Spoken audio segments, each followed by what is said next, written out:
Welcome to the radio ministry of Pastor Daniel Bliss. He comes to you in your homes, cars, and offices with the unadulterated word of God. Join us and be blessed. Don't forget, I'm talking to you about the things that bring about covenant, knowingly and unknowingly, being aware or not being aware. There are certain things we do, they automatically trigger covenants. And they call in different kinds of energy, being positive energy or being a negative energy as a result of the things we did, being aware and not being aware. The human body consists of a portal, which is the soul that resides within every man. This portal serves as an antenna that connects to the realms of the universe or to the realms of the spirit and pull in certain things into our lives by the activities we do with the chambers. If I mean the chambers, the body, the holes that are found on the surfaces of the body, how the things we do with this body. There are things we do with this body that automatically activates the chamber to turn on into bringing certain energies to us, sometimes positive, sometimes negative. And some of these chambers consist of the mouth and the tongue. The tongue is a smaller part of the body, but it makes a great boost. Consider what a great forest is, set on fire by a small spark. A tongue also is a fire, a world of evil among the parts of the body. I'm going to be explaining what kiss is through marriage for you to understand. A kiss, whenever a tongue and a tongue locks itself together, automatically they are forming oath, or they are in agreement, building a covenant. An oath is being initiated at that moment. The thoughts of A can affect the thoughts of B, or can affect the life of B. And the thought of B can affect the life of A at that moment, because the portal is opened. The portal is open. The soul that is residing in him is opened. One of the things that triggers the soul to be activated is through kissing. The portal opens up and the antenna is being connected to different chambers. So a lot of things are able to happen at that moment. Also through sex. Sex is one of the easiest way by which the portal of a human being can be opened. And all these things are connected to sex. They are all connected to marriage. Marriage is an agreement between a male and a female to come together. But they can never be people of one, or they can never be in agreement if kiss is not initiated, one, and if sex is not initiated.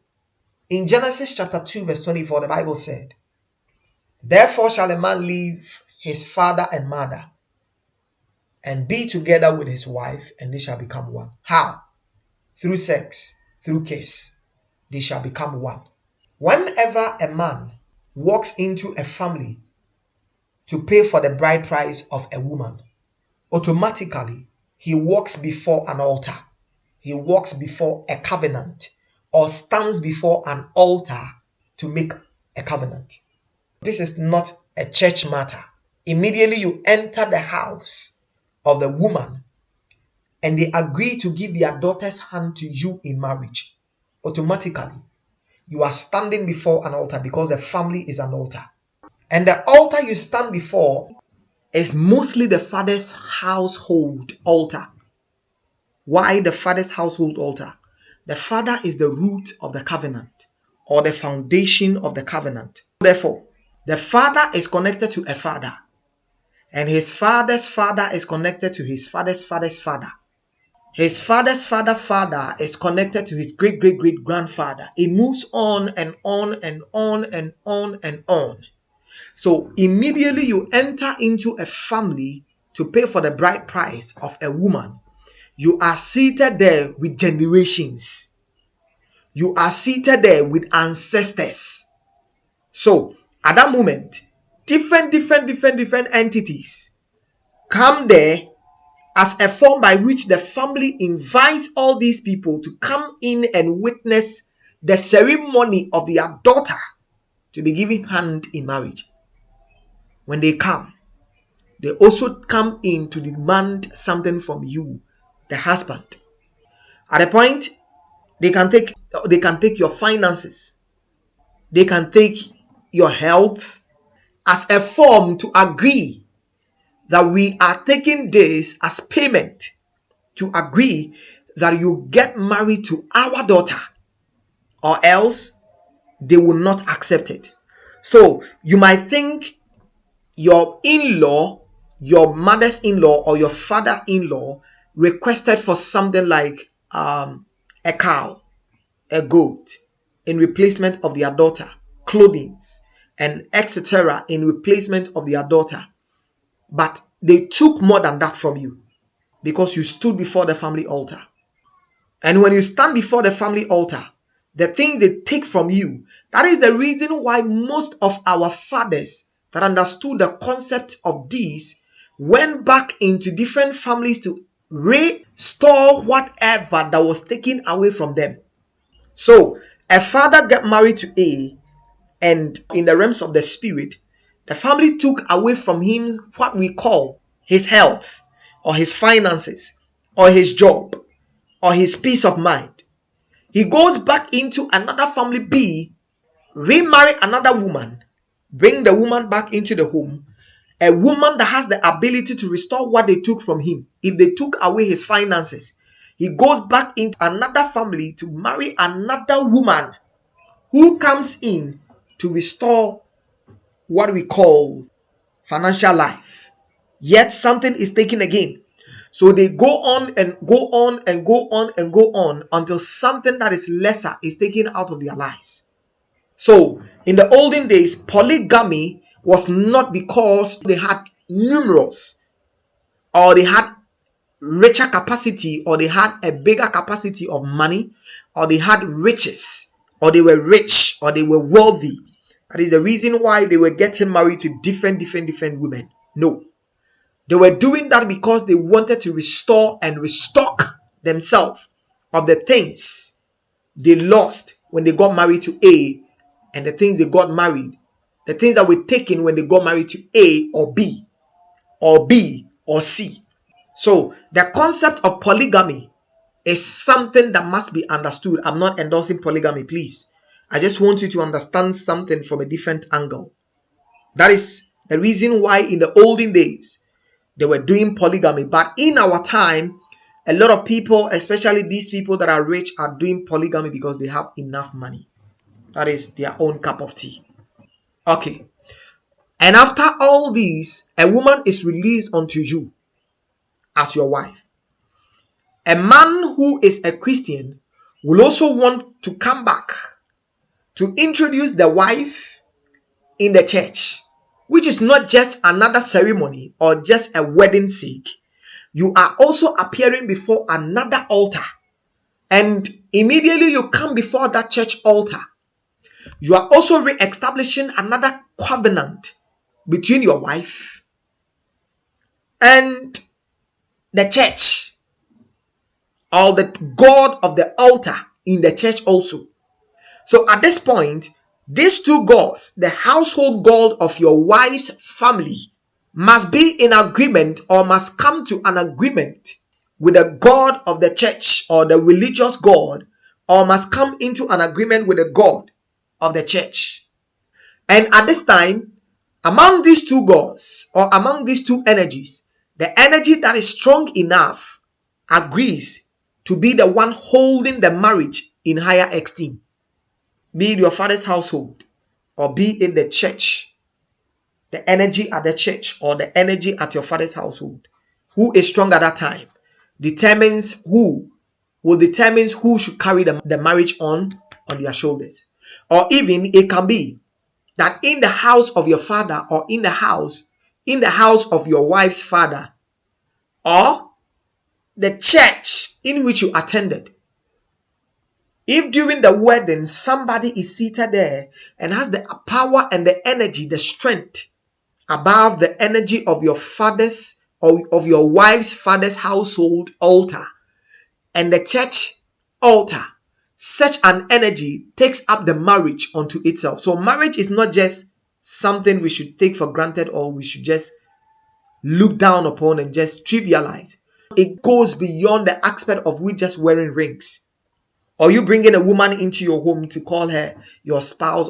If somebody is seated among the congregation who is strong enough, they can also step in and decide at that time that I take on this marriage unto myself, in my name, in my authority. I decide what should happen to this marriage. I have known marriages where a man was wearing a ring on the wife's finger. Another hand was penetrating or another hand was wearing the ring also. So you might think you are wedding your wife. No, you are wedding more than your wife. I have been at a wedding where I ask people, stretch out your hands and pray for these people, these couples, this new couple. And the hands that were stretched out were hands of poison, snake hairs. The hand of the person I saw was the head of a snake. And that hand was stretched over the family. What do you think is going on here? Poison, toxic, was being released into this marriage. So at that point, whatever covenant that is being established at that place must be considered something so important. Especially, anyone that is in the space to officiate a wedding must be a person who is strong enough to make sure that a wedding must take the capacity or must take the strength on to last forever. The prophet, the apostle, the teacher, the evangelist, and the pastor who is standing in that time or standing in that moment to officiate the wedding must be people that are already made. Strong, I'm talking about spiritual strength. They must be made. They must be ready spiritually. Because the covenant in which we announce at the churches, they are the things that determines the outcome of the marriage. I take you as my spouse or as my wedded wife to keep and to hold from these days forward, for better, for worse, for richer, for poorer, in sickness and in health, to love and to cherish. You spoke two things in their pairs, both good and evil. So the hand that stood, the energy that stood and accepted the marriage, be it the spirit of witchcraft, be it a demon, or be it the spirit of God, will decide the things that must happen to you at this moment based on the things you confess. And immediately these words are being said, they ask you, the woman and the man, now you may kiss your bride, because words has been exchanged. You made certain words to yourself, and therefore how do you seal it? You seal it with the tongue and the tongue, the mouth and the mouth. So at this time they tell you, now you may kiss your bride. So you lock your tongues together, and the covenant or the words by which you spoke must be netted or must be formed to become one. So we just don't speak or we just don't kiss because we want to kiss. It is as a form by which something must be established. So if you are a person that goes around kissing people, not just any ordinary kiss, but kissing people on the mouth or in the tongue, you are just doing yourself good or harm at the same time. Let me say that. And after this, a man brings a woman home to re-establish another covenant. That is a home covenant.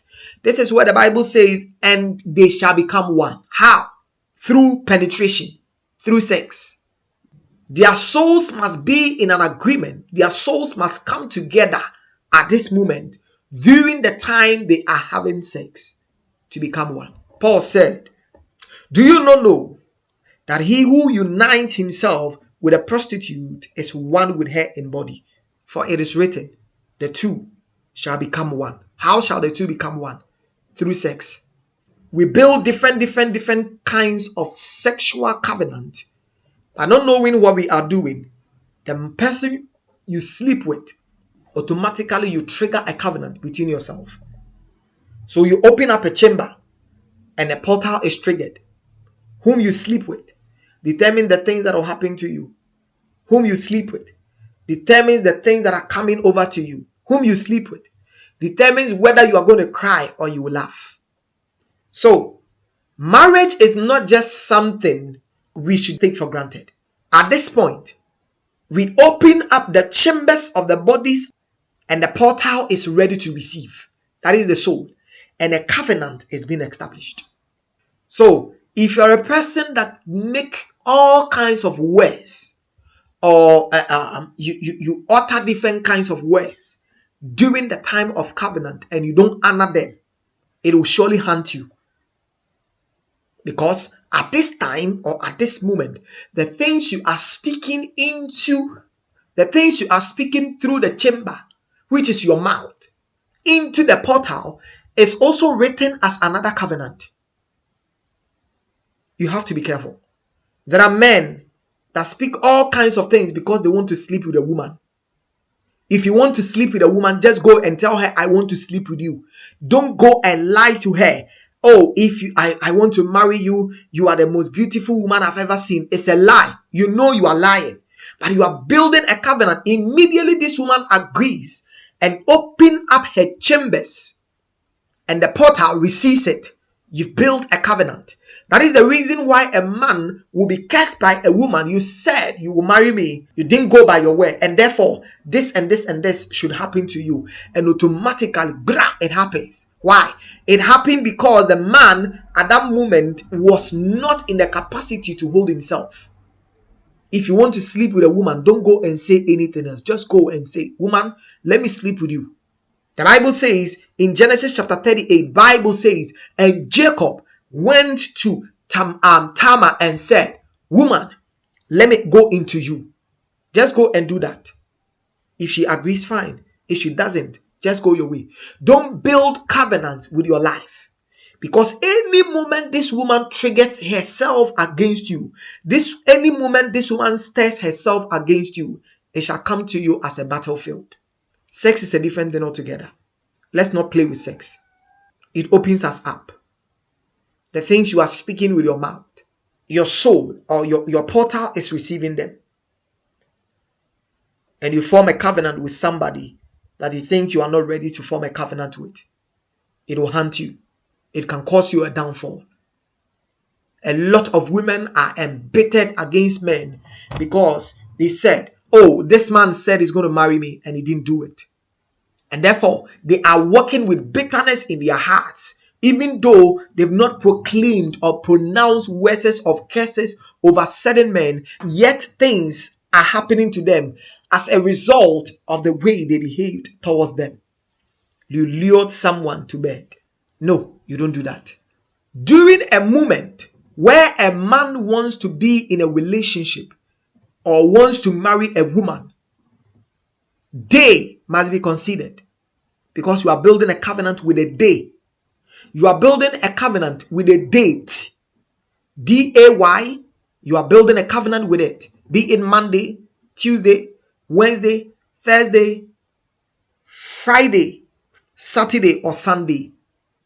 Any of these days you choose to build your marriage on or in also comes with certain things they release into your marriage. You must choose and choose carefully. A lot of the marriages are being initiated on Saturdays. Saturday marriage will bring you cry. The day is very important. And the dates in which you are marrying, you are initiating, or you are establishing a covenant must be thoroughly considered in order to bring up a harmonious home or to build up a better home. During a moment where a man is getting married to a woman, make sure a woman is not pregnant at that moment. Because any word or at anything that is happening at that time, you may end up getting married to your wife and to the child in the womb. Or to the husband and to the child in the womb.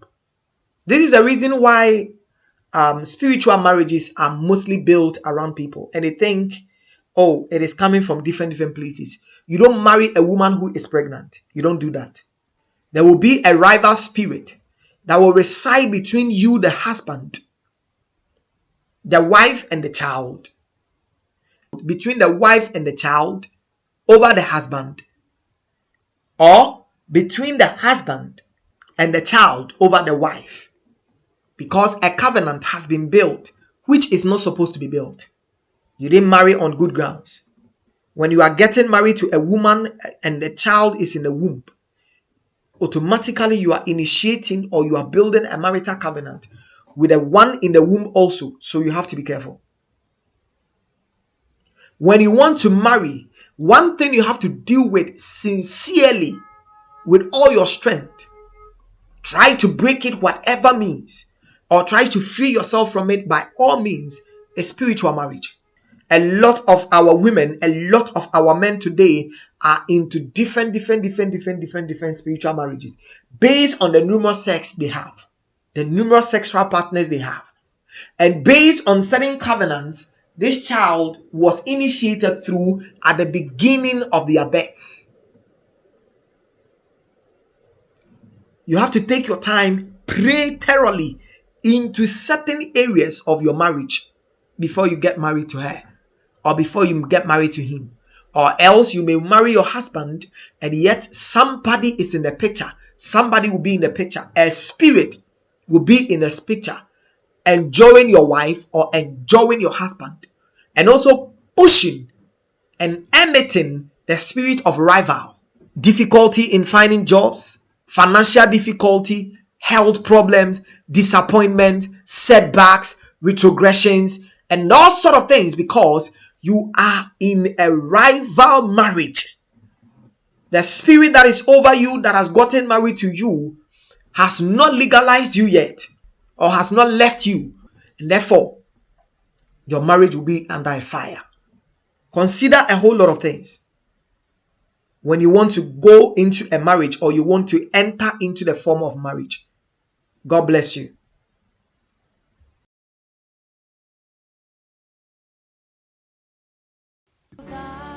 We hope you've been blessed by today's message. Reach out to us for prayer on +233 248 363781, or you can email us on danielblissbo@gmail.com or mercyyardministry@gmail.com. God bless you.